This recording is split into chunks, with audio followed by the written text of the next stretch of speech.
السلام عليكم ورحمة الله وبركاته. طبعا بعد ما خدنا حروف الهجاء وخدنا الحروف بحركة الفتح وقلنا ان حركة الفتح انا بفتح فيها بقي، هندي للمتعلم اللي هي حروف تكون يعني ايه مش هنلخبطها له بحيث تكون سهلة عليه. تمام كده، يعني مش هنجيب له الر في الاول والقاف في النص والالف، لا هنكونها له حروف تكون مترتبة بحيث تكون سهلة عليه. يعني هنا في اول كلمة هنيجي نستخدمها مع بعض هتبقى ايه؟ قا، قاف فتحة قا، را.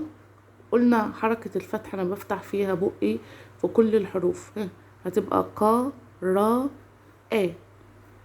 وقلنا ان الراء حرف شوكي ممسكش في حاجة في اللي بعده، لو مسك في اللي قبله انما ممسكش في الالف اللي هو اللي بعده.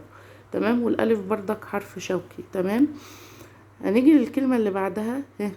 يلا مع بعض كده، يلا كله نفتح فيه بق.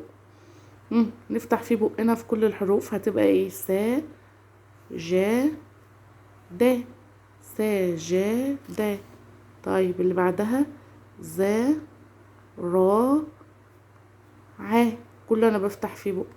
تمام، والكلمات الحروف مترتبة وما فيهاش صعوبة.